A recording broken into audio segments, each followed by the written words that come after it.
Abra sua Bíblia aí em Atos 15. Nós iremos refletir nos versículos do 1 ao 21.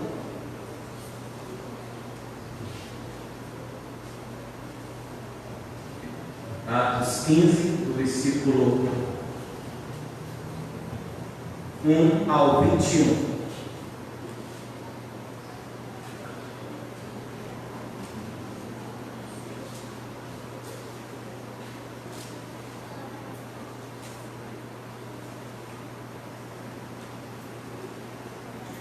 Assim diz a palavra do Todo-Poderoso. Alguns indivíduos desceram da Judeia e ensinavam aos irmãos: se não vos circuncidastes, segundo o costume de Moisés, não podeis ser salvos. Tendo havido da parte de Paulo e Barnabé grande contenda e não pequena discussão com estas pessoas, resolveram que estes dois e alguns outros dentre eles subissem a Jerusalém aos apóstolos e presbíteros com respeito a esta questão. Enviados, pois, e até certo ponto acompanhados pela igreja, atravessaram as províncias da Fenícia e Samaria e, narrando a conversão dos gentios, causaram grande alegria a todos os irmãos. Tendo eles chegado a Jerusalém, foram bem recebidos pela igreja, pelos apóstolos e pelos presbíteros, e relataram tudo o que Deus fizera com eles. E surgiram-se, entretanto, alguns das seitas dos fariseus que haviam crido, dizendo: é necessário circuncidá-los e determinar-lhes o que observa a lei de Moisés. Então se reuniram os apóstolos e os presbíteros para examinar a questão. Havendo um grande debate, Pedro tomou a palavra e lhes disse: irmãos, vós sabeis que desde há muito tempo Deus escolheu dentre vós para que, por meu intermédio, ouvissem os gentios a palavra do Evangelho e crescem. Ora, Deus que conhece os corações, lhe deu testemunho concedendo o Espírito Santo a eles, como também a nós, e nos concedera, e não estabeleceu distinção alguma entre nós e eles, purificando-lhes pela fé o coração. Agora, pois, por que tentais a Deus, quando sobre a servis os discípulos um jugo que nem nossos pais puderam suportar, tampouco nós? Mas cremos que fomos salvos pela graça do Senhor Jesus, como também aqueles o foram. E toda a multidão silenciou, e passando a ouvir a Barnabé e Paulo, que contavam quantos sinais e prodígios Deus fizera por meio deles entre os gentios. Depois que eles terminaram, falou Tiago dizendo: irmãos, atentai às minhas palavras. Pois Simão, como Deus primeiramente visitou os gentios, a fim de constituir dentre eles um povo para o seu nome, e confere isto as palavras dos profetas, como está escrito: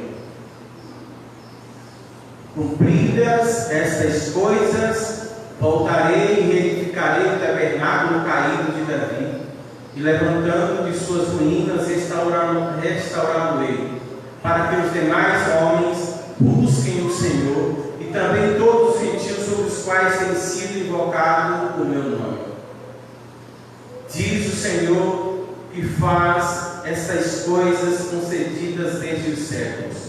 Pelo que julgo eu, não devemos perturbar aqueles que dentre os gentios se convertem a Deus, mas devemos escrever-lhes para que se abstenham das contaminações dos ídolos, bem como das relações sexuais ilícitas, da carne de animais sufocados e do sangue, porque Moisés tem em cada cidade desde os tempos antigos, os que pregam nas sinagogas, onde é lido todos os sábados. Senhor Deus e Pai, a nossa oração de sempre é: confronta-nos com Tua palavra, edifica-nos conforme a Tua vontade, fala-nos aos corações, Senhor, e em tudo glorifica o Teu nome em nosso meio, em nossas vidas e por meio de nós. É o que nós te pedimos encarecidamente, no nome do Senhor Jesus Cristo, no nome de Jesus.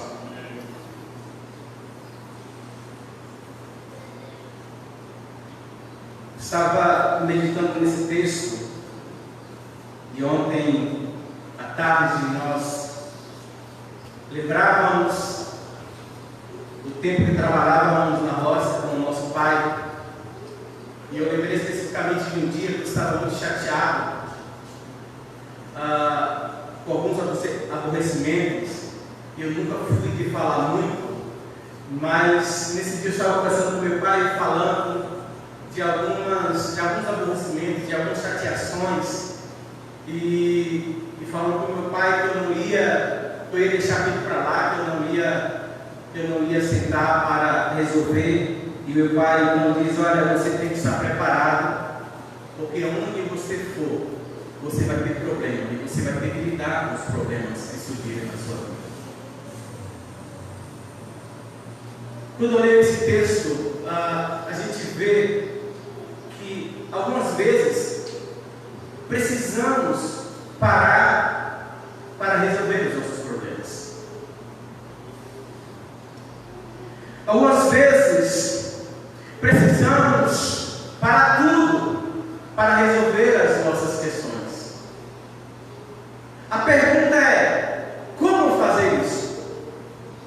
A pergunta é: como resolver as nossas questões de maneira sábia, que de fato resolvam e não aumente mais ainda os problemas? Esse livro, esse capítulo de Lucas, se irmãos perceberem, parece que abre uma parêntese e não se fala mais aqui neste capítulo, não se fala do crescimento da igreja, fala de como Deus está salvando os gentios, mas como isso se tornou um problema na igreja.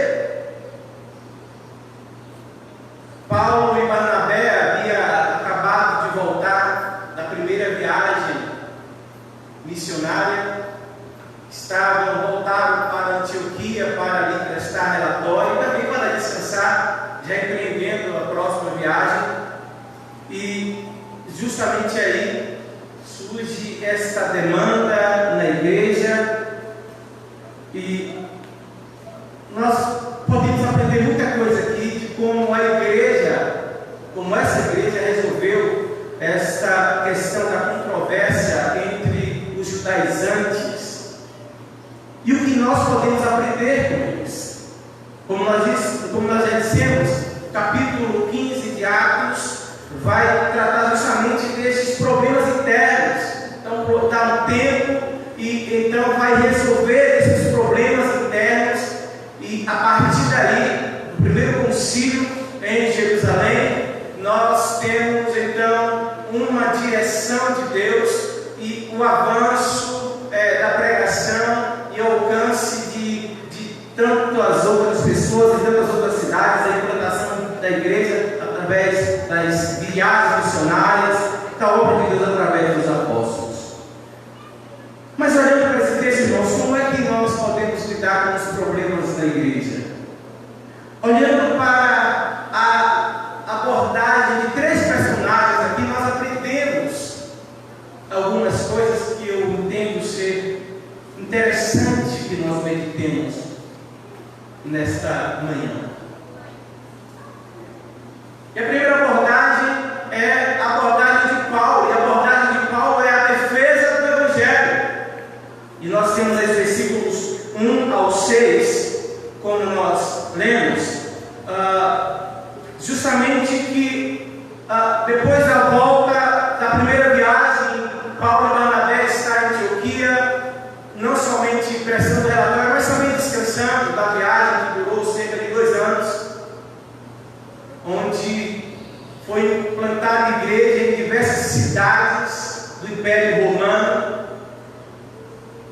E nós temos aí, em primeiro lugar, esse problema.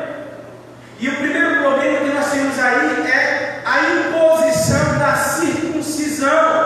Alguns irmãos que vieram lá, e diga-se de passagem, esses irmãos eram dos fariseus, mas haviam se convertido ao cristianismo, a Cristo.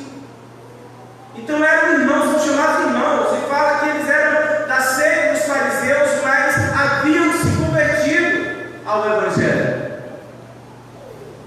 E eles então chegam em Antioquia e vêm como, se apresentam certamente como enviados da igreja de Jerusalém, estão impondo a circuncisão.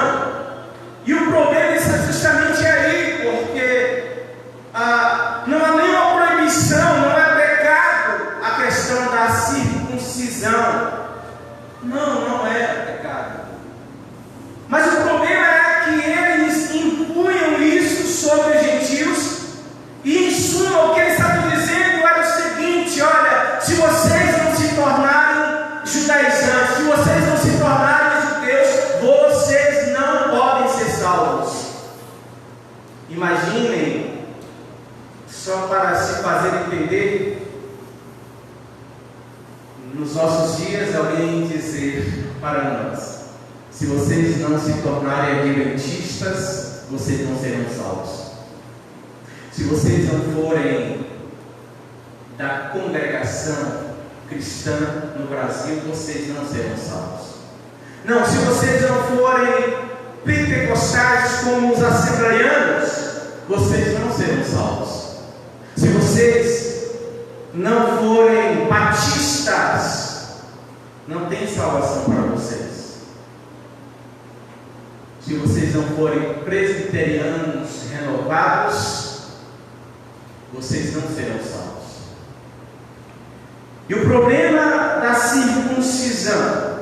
E Paulo, então, juntamente com Barnabé, vai brigar por isso. E a briga de Paulo é pela defesa do Evangelho. E Paulo entende que o que está sendo colocado aqui em discussão, o que está sendo colocado com a imposição desses irmãos que vieram de Jerusalém, está impondo isso sobre os gentios. O que Paulo está defendendo é justamente que eles estão colocando o sacrifício de Cristo como inútil.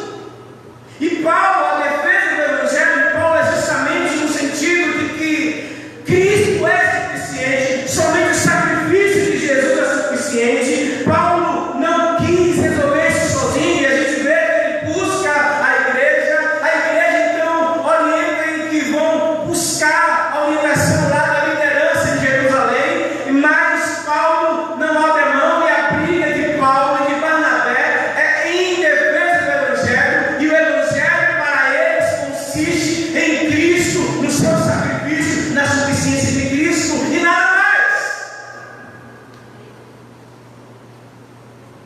E é claro que nós podemos pegar isso para nós devemos aprender com eles diante dos conflitos, diante das dificuldades, diante dos problemas que surgem na nossa vida, na vida da igreja. Nós precisamos entender que a nossa briga não é um com o outro, a nossa briga não deve ser de forma alguma, nós não devemos brigar nem discutir por coisas banais que a nada nos leva a lugar nenhum, mas entender que o sacrifício de Jesus é suficiente, e somente em Jesus Cristo é que nós somos salvos. E nós só precisamos crer na suficiência do seu sacrifício. Mas uma coisa que eu quero abrir um parêntese aqui, também nesta abordagem de Paulo em defesa do Evangelho, é que Paulo e Barnabé resolveu essa questão sozinhos. Brigaram, discutiram em defesa e falaram que de fato era o evangelho que eles pregavam. Só que eles não fizeram isso sozinhos. Eles buscaram a ajuda da igreja. A igreja reúne um grupo de irmãos e enviou, juntamente com Paulo e Barnabé, a Jerusalém para buscar orientação, para colocar essa dificuldade, esse problema que surgiu ali em Antioquia, essa questão, essa demanda. E a gente aprende pelo menos duas coisas aqui interessantes. A primeira é que nós vemos claramente que a igreja em Antioquia não era independente. Ela tinha ligações com a igreja em Jerusalém. Eles vão buscar a orientação da liderança. E ali se reúnem em um concílio os apóstolos, os presbíteros, os irmãos, e todos juntos vão resolver aquela questão.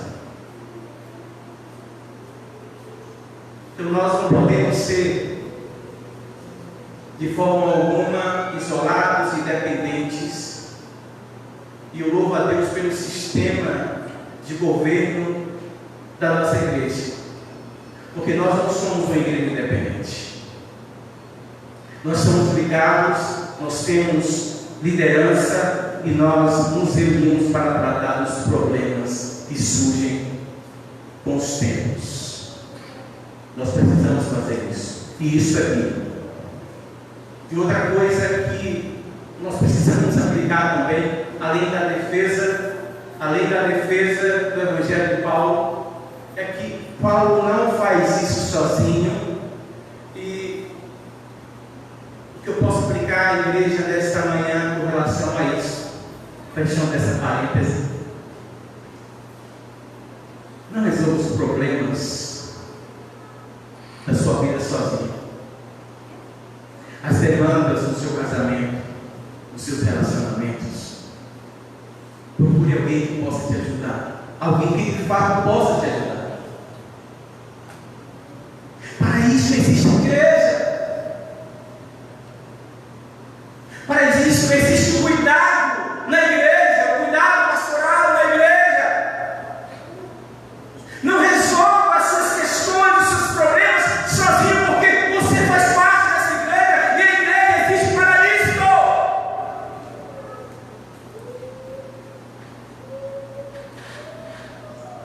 E Paulo conclui na sua defesa da fé que o sacrifício de Cristo é suficiente. A briga de Paulo era unicamente em defesa do verdadeiro evangelho, Cristo, somente Cristo.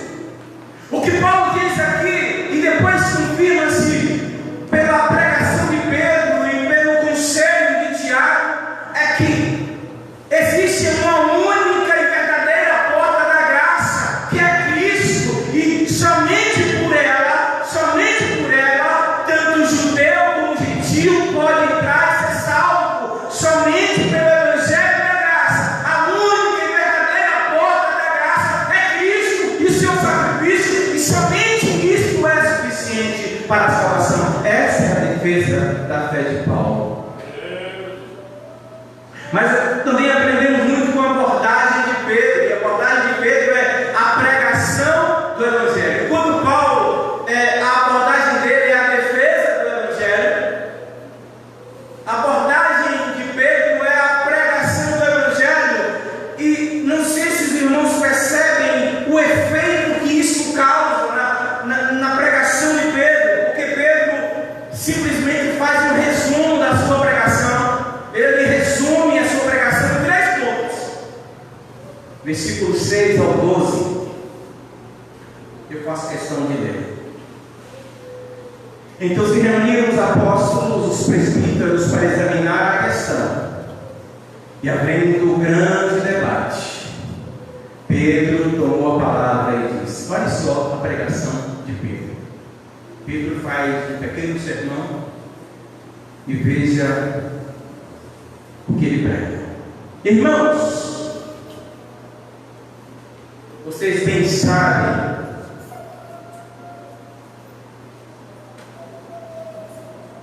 que Deus me escolheu dentre vós para que por intermédio de mim os gentios ouvissem a palavra do Evangelho e crescem. Ora, Deus conhece os corações, lhes deu testemunho, concedendo o Espírito Santo a eles, como também a nós nos concedeu. E não estabeleceu distinção alguma entre nós e eles, purificando-lhes pela fé o coração. Agora, pois, por que tentais a Deus? Pondo sobre a cerviz dos discípulos um jugo que nem nossos pais puderam suportar, tampouco nós o podemos. Mas cremos e fomos salvos pela graça do Senhor, como também aqueles que foram. Pedro cantou a palavra diante daquela calorosa discussão, e Pedro traz um sermão com 3 pontos. Pedro parece que era presbiteriano. E quais são os 3 pontos que Pedro aborda no seu sermão, defende no seu sermão? A primeira é: a iniciativa de salvar os gentios foi de Deus. Foi Deus que me chamou. Desde o princípio, Deus escolheu os gentios, irmãos. Nós temos dito isso, e deixa eu abrir um parênteses para novamente reafirmar: nós, como gentios, não fazemos parte do segundo plano de Deus, porque o primeiro não deu certo, porque os judeus falharam, e somente por isso nós somos incluídos no plano de Deus. Não, desde o princípio, Deus nos chamou pelo Evangelho de Cristo, e nós fazemos parte dos planos de Deus desde a eternidade. Mas o que essencialmente Pedro está dizendo é o seguinte: olha, irmãos, a iniciativa de salvar os gentios vem de Deus. Deus que nos separou, e Deus desde o início que nos chamou e nos levou para pregar aos gentios. E é interessante que o Pedro faz essa defesa maravilhosa, essa pregação maravilhosa, e Tiago vai confirmar isso depois. Mas o primeiro ponto da pregação de Pedro é a iniciativa de salvar o homem, seja judeu ou seja gentil, é de Deus. O segundo ponto da pregação de Pedro foi: Deus quem autenticou a salvação dos gentios, dando a eles o mesmo Espírito que nos deu. Deus não somente tomou a iniciativa de salvar, mas Deus testemunhou, Deus confirmou, Deus corroborou, Deus então autenticou a salvação deles, porque é o que testemunha que Deus derramou sobre eles o mesmo Espírito que no princípio derramou sobre nós. Então é Deus quem autentica a salvação dos judeus. Não somente a iniciativa está nele. E por último, ele conclui seu sermão dizendo: o Deus cuja iniciativa pertence a ele de salvar os gentios, o Deus que corroborou, que confirmou, que autenticou a salvação deles, concedendo-lhes o Espírito Santo, que também a nós, da mesma forma, o mesmo Espírito, é o Deus que não faz acepção de pessoas, e é o Deus que não tem distinção entre judeus e gentios. Acerca desse texto, Calvino faz um comentário que é maravilhoso. Calvino comenta esse texto da pregação de Pedro aos gentios, Cornélio, né?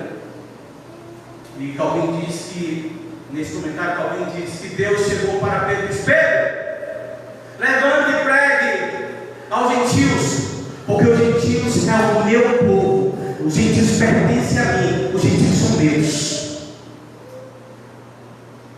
A mesma palavra que Deus dá a Israel é a palavra que Deus dá aos gentios. Então, Deus deixa bem claro que Ele não tem distinção, Ele não olha, Ele vê judeu e gentios, Ele vê o seu povo, a quem Ele salvou. E quanto a isso, Tiago faz um comentário maravilhoso, porque ele conclui a sua palavra dizendo: olha, Deus levantou a casa de Davi, e Ele está falando da salvação de todos os homens. Tiago está falando justamente da salvação de judeus e de gentios. Então todos fazem parte de um único povo, o povo salvo pela graça de Deus, pelo mesmo Evangelho e confirmado pelo mesmo Espírito. Deus, Pedro então conclui: olha, Deus tem a iniciativa de salvar a todos. Olha, Deus confirma, autentica a salvação deles pelo Espírito Santo, o mesmo Espírito que concedeu a nós, autenticando a nossa salvação. E Deus não faz exceção. Mais que isso, Deus não tem distinção entre judeus e gentios. Todos nós somos salvos pela graça. Irmãos, e aí a pregação de Pedro tem um efeito maravilhoso. Versículo 12 chama a atenção nisso. Olha só o que diz versículo 12. E toda a multidão silenciou. Olha o clima que Pedro levanta e toma a palavra. Grande discussão e disputa. Eu imagino que todos estavam eufóricos, todos falavam ao mesmo tempo. Eu imagino que aquele lugar era um ambiente de muito barulho por causa do tema. No meio disso, Pedro toma a palavra, no meio de grande debate, como diz o versículo 7. E Pedro traz esse sermão. E toda a multidão, versículo 12, silenciou, passando a ouvir a Paulo Paulo e Barnabé, que contavam todos os sinais e prodígios que Deus fizera por meio deles entre os gentios. O efeito da pregação da palavra do Evangelho deve nos silenciar, deve nos calar. Muitas vezes nós nos tornamos muito presunçosos, achamos que somos mais importantes do que outros, que nós conhecemos mais do que o outro, mas a pregação do Evangelho deve nos silenciar e nos mostrar que nós todos somos salvos pela graça. A pregação do Evangelho deve nos impactar, deve nos confrontar e calar a nossa voz, para entender o quão vivos nós somos, que somente pela graça é que nós somos salvos.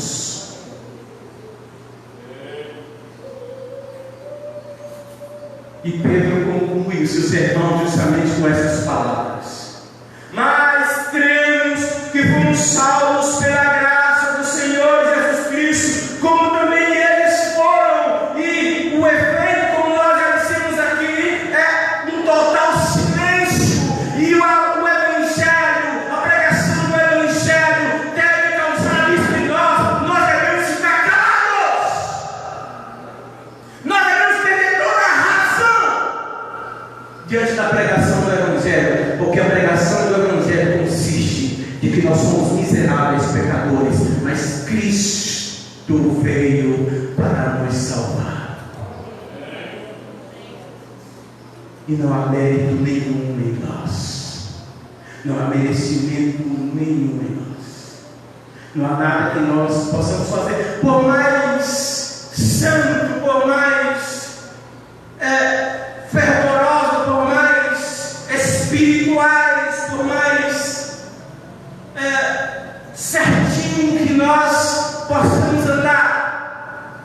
nada disto adianta para que nós sejamos salvos. Só somos salvos por causa da imensurável graça de Deus. E por último, a abordagem de Tiago também nos ensina demais. Enquanto Paulo tem a sua abordagem, a defesa do Evangelho, enquanto Pedro, na sua fala, nos seus argumentos, tem como abordagem a pregação do Evangelho, Tiago tem em sua abordagem o equilíbrio do Evangelho. E olha só que sabedoria que o Espírito Santo concede a Tiago. Versículo 13 a seguir. Depois que eles terminaram, falou Tiago, e esse Tiago aqui, irmãos, é o irmão de Jesus, que a este ponto está como líder da igreja de Jerusalém, certamente quem está conduzindo essa reunião ali para resolver esse problema. Depois que eles terminaram, falou Tiago, versículo 13, dizendo: irmãos, atentai as minhas palavras. Eu vou lendo aqui parafraseando, irmãos. Vocês viram que Pedro acabou de expor as Escrituras e pregou como Deus primeiramente visitou os gentios, que a iniciativa da salvação é de Deus, está em Deus, a fim de construir dentre eles um povo para o seu nome.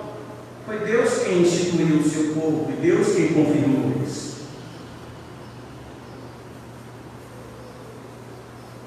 Conferem com isso as palavras do profeta. E aí Tiago vai dizer o seguinte: olha, o que Pedro acabou de pregar nada mais é do que as palavras do profeta, e ele vai citar o profeta Amós. E o que é que Amós diz? Cumprir essas coisas, voltarei e reedificarei o tabernáculo caído de Davi, e levantando de suas ruínas, restaurá-lo-ei, para que os demais homens busquem ao Senhor, e também todos os gentios sobre os quais tem sido invocado o meu nome.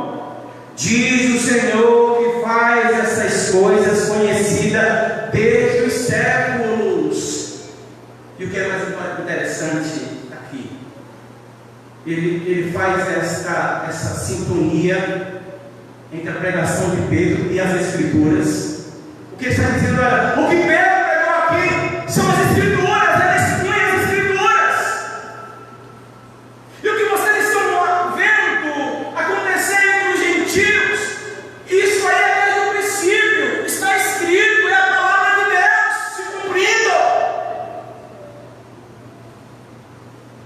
Ele faz esse link entre a pregação de Pedro, os acontecimentos que estão havendo na igreja, e a Bíblia, e a palavra de Deus, e os profetas, e as Escrituras. E aí Tiago, diante disso, faz a seguinte argumentação, a seguinte abordagem: diante disso eu julgo que não devemos perturbar aqueles dentre os gentios que se converteram a Deus, mas devemos escrever-lhes que se abstenham das contaminações dos ídolos, bem como das relações sexuais ilícitas, da carne, de animais sufocados e do sangue. Porque Moisés tem em cada cidade, desde os tempos antigos, os que pregam nas sinagogas, onde é lido todo o salmo. A lei está aí. Mas o que Tiago faz, irmãos, é justamente mostrar que o Evangelho não é feito, não pode haver. E Tiago, em outras palavras, Tiago está dizendo: olha, todo extremo é prejudicial. O Evangelho traz equilíbrio para nós. O Evangelho torna um homem equilibrado.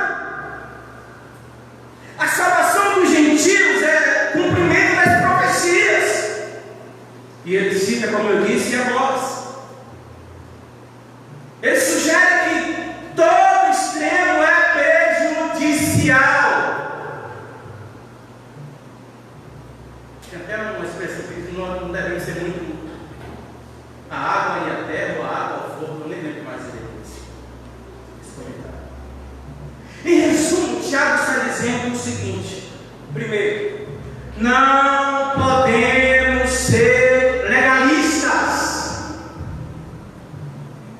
tradicionalistas.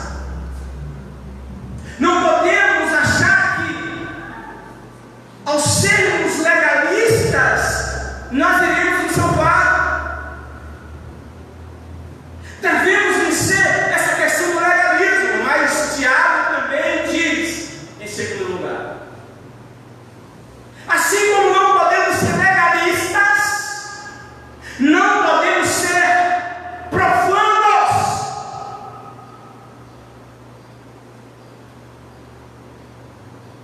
Assim como eu entendo, isso é para me fazer entender. Assim como nós não podemos achar que se cortar o cabelo, isso para as mulheres, vai perder a salvação dessa mulher, vai ter que prestar conta. E o anjo está, nós aprendemos muito assim, não foi? O anjo está ali na porta da igreja medindo o cabelo das irmãs.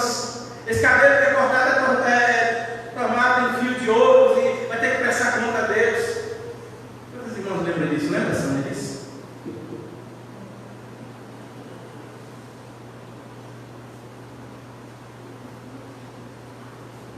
Assim como isso é legalismo, e colocar a salvação nisso é legalismo, mas nós também não podemos ser profanos, andar de qualquer maneira, nos portar de qualquer maneira, porque o Evangelho traz esse equilíbrio e nós sabemos que somos de Cristo, e quando nós conhecemos o Evangelho, como somos salvos pelo Evangelho, nós sabemos como nos comportar.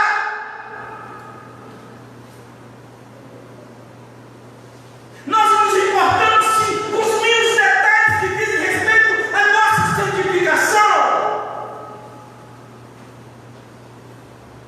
E o que Tiago faz é dizer: irmãos, olha, não vamos ser legalistas, mas também não vamos ser profanos.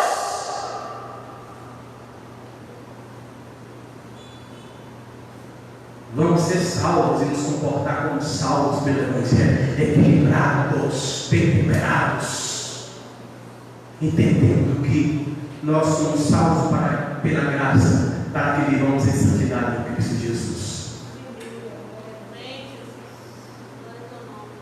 O Evangelho tem o poder não somente de salvar, o que Tiago está dizendo. O Evangelho tem o poder não somente de salvar, mas de promover uma vida equilibrada na vida dos santos. Coloque-nos em pé em nome de Jesus.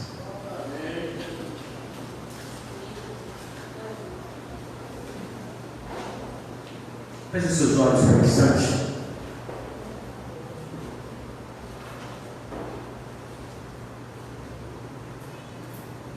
Senhor Deus e Pai, nós te bendizemos, exaltamos, nós glorificamos o teu santo e glorioso nome. Meu Deus, quantos problemas surgem entre nós, quantas demandas, e nós, Pai amado, não sabemos como lidar com certas coisas.